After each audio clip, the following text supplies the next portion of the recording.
Hey guys, what is up? Welcome back to Inside Out Online. I've got a super exciting announcement for you guys tonight. My brother actually has just recently moved down to Fort Walton Beach. He's going to be jumping on staff, part-time staff with us here at Beachside Community Church, helping out with our student ministry. Super excited for you guys to meet him. So without further ado, here is my little brother, Nick. Hey guys, I'm Nick, and like he said, I'm Jonathan's brother. I just moved here from Athens, Georgia, where I graduated from the University of Georgia. Go Dogs! I'm so excited to be here to get to hang out with you guys, to get to know all of you. But right now, the band's going to come, we're going to sing some songs, and I will see you soon.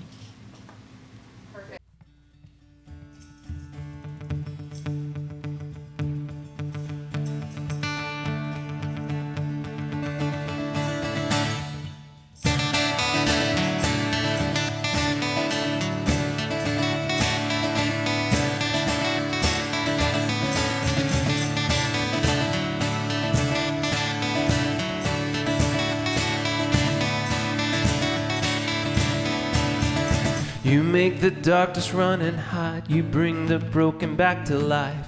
Only you can, only you can. You set me free from every chain. You fill my heart with songs of praise. Only you can, only you can. Jesus, you're the only reason that I'm even breathing. I am wide awake. My heart beats only for your glory. My hands reach up for you to hold me. My soul sings, Father, you are holy. My feet dance to your rhythm, to your rhythm. Every beat is calling, every beat is calling out your name.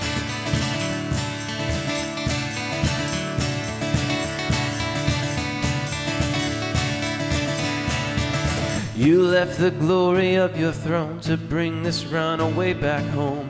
Only you can, only you can. You give me love, you give me life. You keep me dancing through the night. Only you can, only you can. My heart beats only for your glory. My hands reach up for you to hold me. My soul sings, Father, you are holy. My feet dance to your rhythm, to your rhythm. Every beat is calling, every beat is calling out your name. Oh, every beat is calling, every beat is calling out your name.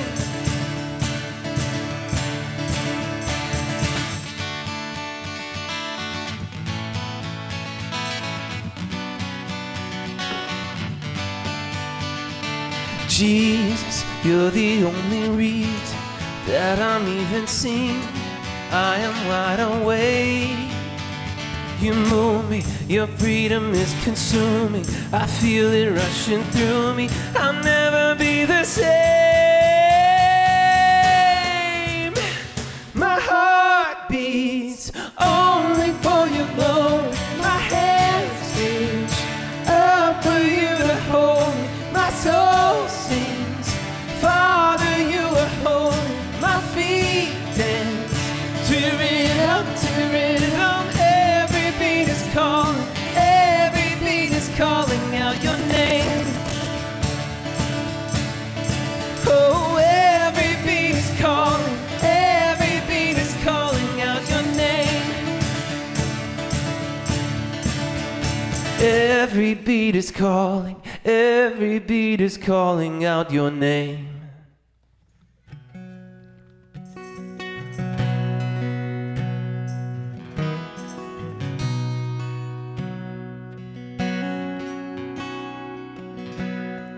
Alone in my sorrow and dead in my sin, lost without hope with no place to begin. Your love made a way to let mercy come in. That's when death was arrested and my life began. Ash was redeemed, only beauty remained.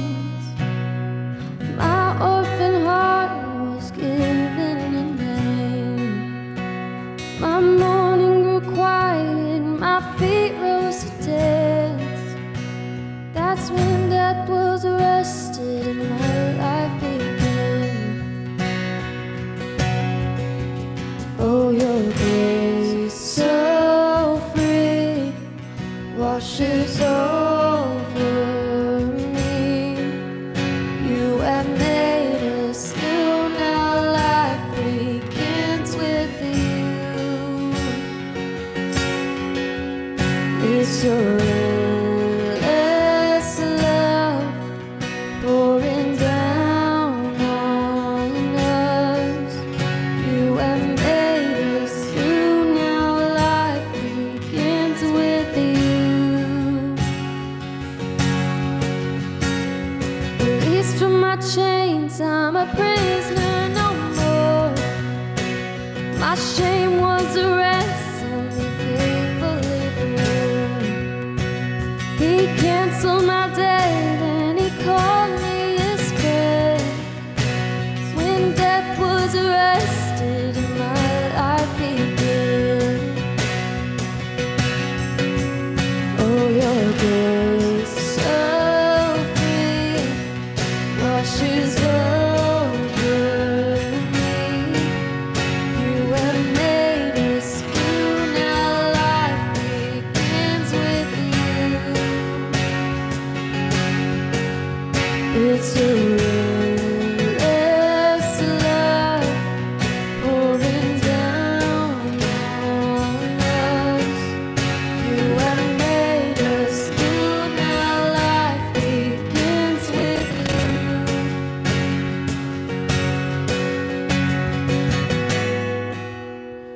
Our Savior displayed on a criminal's cross. Darkness rejoiced as though heaven had lost.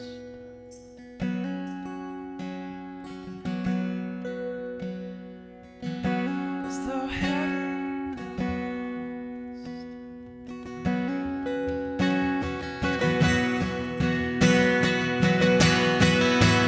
But then Jesus rose with our freedom in hand.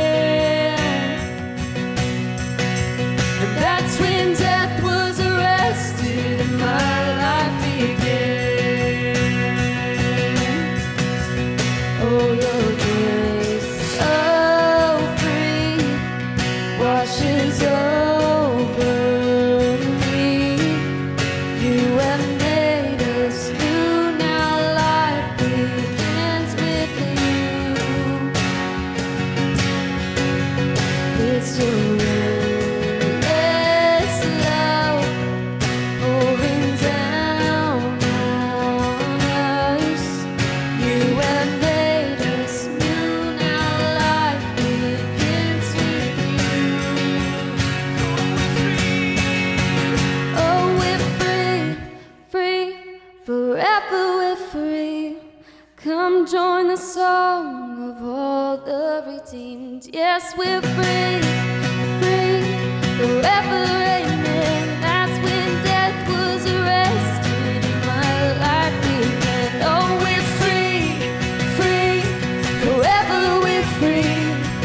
Come join the song of all the redeemed. Yes, we're free, free, forever, amen. When death was arrested and my life began. Oh, we're free, free, forever we're free. Come join the song of all the redeemed. Yes, we're free, free, forever, amen. When death was arrested and my life began. When death was arrested and my life began. When death was arrested and my life began.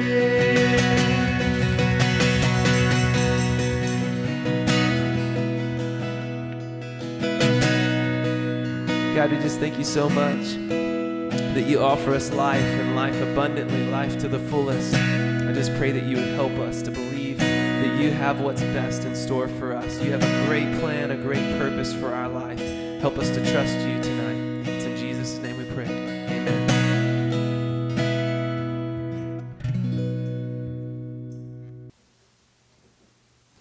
What is up, Inside Out Online? My name is Jonathan. If this is your first time here, thanks for hanging out with us. Hopefully, if things are going to continue to go as planned, this is the last time that we will be doing Inside Out Online. You should be with your small group or with your small group leader tonight, which is awesome, and that's an amazing step forward. And then in 2 weeks, on June 15th, we should be back at the doc series where we're going to have a lot of fun and spend some time in the water together. So that's going to be great. I'm super excited about hanging out with you guys then. We've also got something really special coming up for you guys this summer. Me and a couple of my friends in the area are working on a YouTube series, I guess, where we're kind of going to be doing some fun things and doing some teaching, where we're going to be talking about wisdom for the entire summer. If you guys attended the challenge last fall, you know who those guys are. We're going to be hanging out together all summer, kind of producing a really, really fun show, I guess you could say.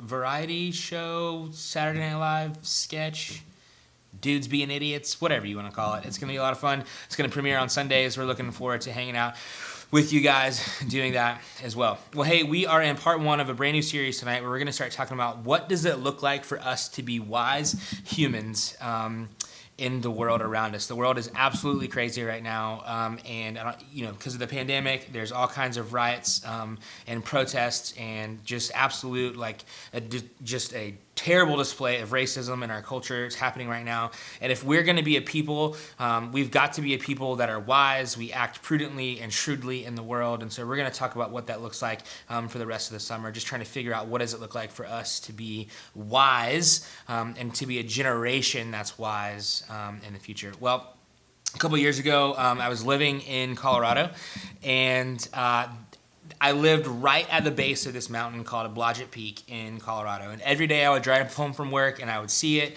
And I was like, oh my gosh, I've got to find a way to get to the top of Blodgett Peak. And so I would drive home from work every day. And it was like this challenge. It was like staring at me, like, when are you ever going to climb to the top of Blodgett Peak? And so eventually I had a friend that came out to Colorado to visit me for a week. And so while he was out there, we got bored one afternoon and we decided that we were going to go climb to the top of Blodgett Peak. Now, Blodgett Peak was literally almost right behind my house. I had driven past the trailhead so many times, ridden my bike past the trailhead so many times. I was looking forward to finally getting to the top of Blodgett Peak. And it was really one of those kind of mountains that got steep really fast. I mean, my house was probably at 6,500 feet, and I think the top of Blodgett Peak was at 9,000 or 9.3, something like that. And so literally in a span of a couple miles, it goes up 3,000 feet, which is just kind of a lot. And so we were going to decide we're going to go climb Blodgett Peak. And so we pack all of our stuff up and we get in the car and we're headed to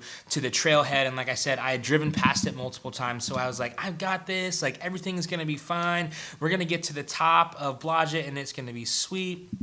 So we park and we start walking and we notice that the trail is very well traveled. I mean, it's wide, it's wide and luxurious, and it wasn't very steep. And we're like, oh my gosh, this is actually going to be super easy. Even though in the back of my mind, I was like, Blodgett Peak is super steep and this trail is not super steep. Something has to change soon. And sure enough, as we were kind of making our way into the forest, all of a sudden it felt like the trail that we were walking on just disappeared. I mean, it literally fell out from underneath us. It felt like, and all of a sudden the trees were growing over. It was like that scene in Lord of the Rings where the evil horses are coming. It felt like it was just this trees growing over the road. There was tall grass everywhere. There was trees that had fallen down that were across the trail that hadn't been cut and moved to the side of the trail. And we just felt like we were entering into this unknown space when it came to getting to the top of Blodgett Peak. Well, me and my friend, we just decided that, hey, we're going to kind of push on. We're going to keep going. We're going to push through what we don't know and what we don't understand.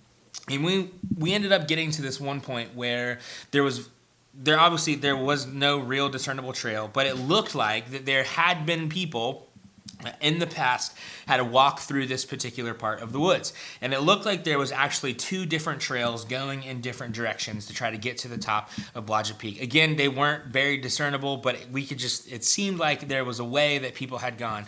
And so we kind of take one of these trails, and sure enough, before long, I mean, there was literally nothing. I mean, we were just walking up the side of a mountain, no trail, no sign of really anything, and we were just felt lost. And so we're hiking around and we're lost, and we ended up giving up that day, and we have to kind of scramble back down and find our way back to the trail, and we get back to the car and we go home, and we're frustrated, and we're like, oh my gosh, I can't wait to go back tomorrow to try to climb to the top of this peak. And so the next day rolls around, and there's some weather in the morning, and so we wait, and it clears up, and we get in the car and we go back, and we get to the same spot where we got stuck the day before, and we decide, you know what, we're gonna keep going. Like, we're gonna go the other direction, and we're just gonna keep going. And so we kind of take the other path, and this time it feels like, oh, there's actually like a discernible path. Like, it's very clear that people had walked this way before, and so we're feeling kind of good about where we were going. Well, after about, 30 to 45 minutes of hiking, we came out over this amazing view of Colorado Springs. Like, it was just awesome, and we were like, dang, this is really cool, this is really worth it. But we realized that we hadn't actually got to the top of Blodgett Peak. We had come out somewhere different, and it was still awesome, but it wasn't the direction that we had intended to go. And so we're standing there and we're kind of wondering, hey, what do we do? And I'll never forget this. I was with my friend, and he looked at me and he said, Jonathan, I think the trail goes this way. And let's be honest, whenever you're hiking in Colorado and somebody tells you, I think the trail goes this way, they're wrong. Trails are always very clearly marked when you're in Colorado. Nevertheless, we decided that we were going to turn around and we were going to scramble up this really steep mountain to try to get to the top of Blodgett Peak. So after a few attempts of trying to finally get to the top, we eventually kind of come up over this ridge, and we're standing there and we're looking around, and we realized we hadn't made it to Blodgett Peak. And Blodgett was actually off to the left of us, and there was this other mountain off to the right. We were kind of down in the middle between two peaks. But as we stood there and we looked out over the Front Range of Colorado, we realized that we had an absolutely different but very serious problem. There was thunderclouds kind of rolling up and headed our direction. And if you're not familiar, most people in Colorado, they get in trouble when they're hiking because they don't get off the mountain before the afternoon thunderstorms arrive. And so we're standing there, and my friend goes, Jonathan, this is how people die in Colorado. And I totally freaked out. I was like, he is so right. Like, people get on top of a mountain and they get stuck, thunderstorms roll in, they slip and fall, they get struck by lightning. All of a sudden, things got very, very, very, very, very serious. And I just remember thinking, we have two choices. We can attempt to find our way to the top of Blodgett Peak and then hopefully find the real trail the rest of the way down, or we can bail and try to get down immediately. And so we decided that we were just going to scramble our way back down to find our way back out. And it was really difficult because there was no discernible way forward, and there was no discernible way backwards. And eventually it started to rain on us, and we were slipping and we were falling, and fortunately, we made it back to the car before the lightning started to strike. But it was just one of those crazy moments in life where things got very serious really fast. And to be honest, I learned a lot that day. I think that I learned a lot about hiking, but I also learned a lot about life. You see, our intention was to make it to the top of Blodgett Peak, but our direction took us to a different location. And I think this is true for our lives as well, isn't it? Nobody wakes up in the morning and just decides that here is my 3-step plan to ruining my life. But I think it's also true that a lot of us don't wake up in the morning and decide not to. I think for a lot of us, there are these things in our lives where we kind of make a wrong choice, and before we know it, we found ourselves on a path that's potentially leading us to a problem.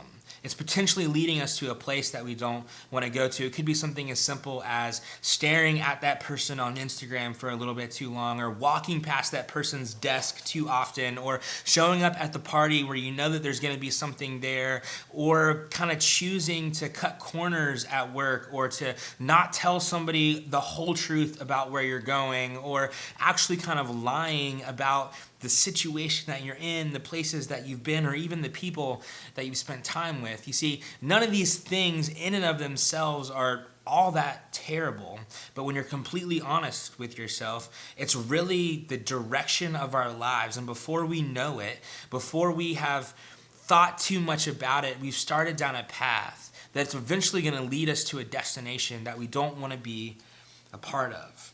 and we find ourselves in trouble. You see, it's our direction, not our intention, that leads to our ultimate destination. It seems like there were some old Jewish guys who thought the same way. And so wisdom literature was created. There's this famous book of sayings in our Bible called Proverbs. Proverbs is most normally associated with this guy named King Solomon. Solomon was this guy who had an opportunity in his life to literally ask God for anything. And when he asked God, he asked for wisdom. I'm not sure about you, but I seriously doubt that I would have asked God for wisdom. But instead of asking for fame or fortune, Solomon simply asked God to be smart. And so God made him, he said, because you have asked this, you will be wise. And so Solomon takes these sayings, these learnings, these things that he's kind of figured out over his life, and he compiles them into this book of Proverbs. The opening chapter of the book of Proverbs are letters from a father to a son. It's like Solomon is thinking about his relationship with his kids, and he's pleading with them to listen to the wisdom that he's kind of gained throughout his life. And so chapter 1 starts like this, and this is what it says. For learning about wisdom and instruction, he's talking about Proverbs itself, for understanding words of insight, for gaining instruction in wise dealing, righteousness, justice, and equity, to teach shrewdness to the simple, knowledge and prudence to the young. Let the wise also hear and gain in learning, and the discerning acquire skill, to understand a proverb and a figure, the words of the wise and their riddles. And then he closes this opening section with this. He says, and the fear of the Lord is the beginning of knowledge. Fools despise wisdom and instructions. You see, these sayings of Proverbs are very clearly trying to get us to learn wisdom and to gain wisdom and instruction. They're here to teach us about it, what it looks like to be righteous and just and to have equity in the world. And they're here to show us how to be shrewd and prudent. And they're really here to help us kind of make our way in the world. And if verse 7 is anything that's important to us and important to this passage, wisdom begins with the knowledge and the fear of the Lord. And if we turn over to chapter 3, what we see is that it was with wisdom that God created the world. You see, the Hebrew for this word wisdom is this word chokmah. It's kind of hard to say, but it's that idea of having skill or being crafty. And in the context of this passage, Solomon is telling us that wisdom is how we kind of work our way through the world well. And if you're following along, if you're following the passage, it means we skillfully work our way through the world as God has intended us to work our way through the world. In other words, following the path of wisdom is following the path of God. And what's more, wisdom is this kind of Hebrew idea of enacting God's vision for the world by kind of listening to God's plan and living out God's wisdom. I mean, look at some of the characteristics that we saw in the first couple verses there. It says, these people are righteous, they're just, and they're fair. I mean, this is God's plan for the world. And honestly, this is what we need more of in our society, even right now. And it's almost like the writer of Hebrews knew this as well. He continues in chapter 1 saying, hear, my child, your father's instructions, and do not reject your mother's teaching, for they are a fair garland for your head and pendants for your neck. My child, if sinners entice you, do not consent.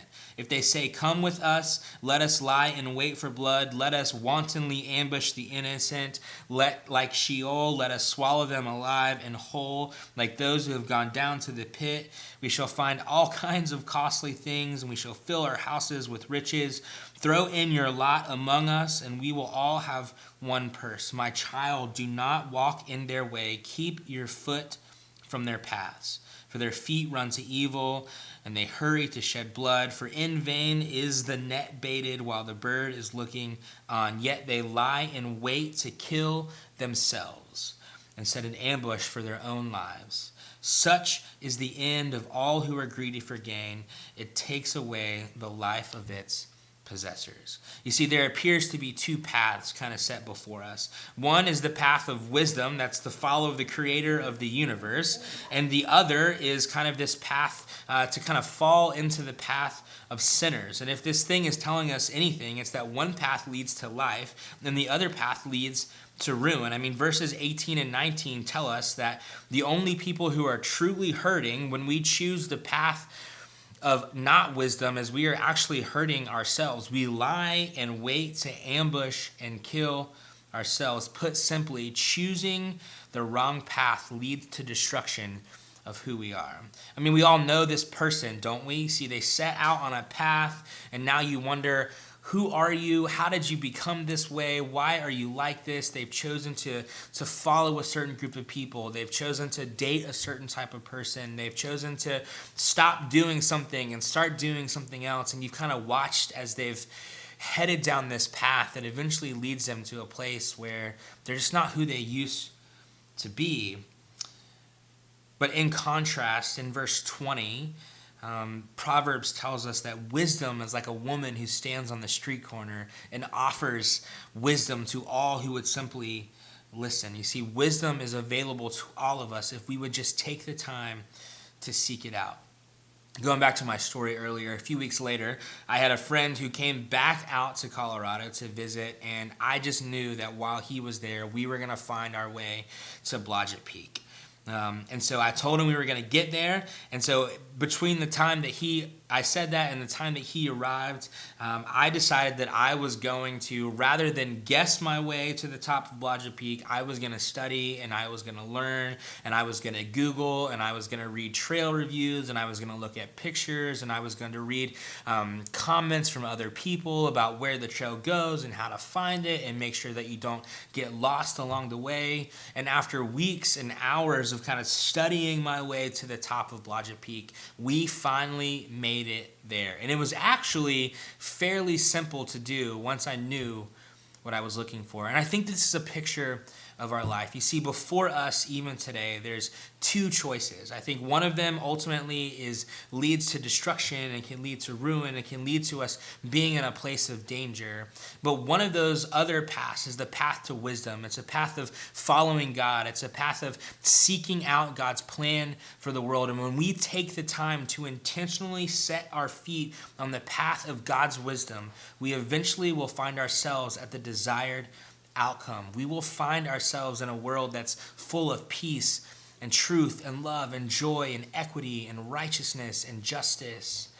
But oftentimes when we choose to set out on our own path and follow our own wisdom, we find ourselves in a particularly dangerous situation. So over the next couple of weeks, we're going to figure out what does it look like for us to have wisdom in all these different areas of our life, to follow the path that God has set out before us. Because the reality is for all of us today is that our direction, not our intention, will ultimately lead to our final destination. So as we kick off this summer series, perhaps the best way is to ask ourselves, what direction are we currently heading?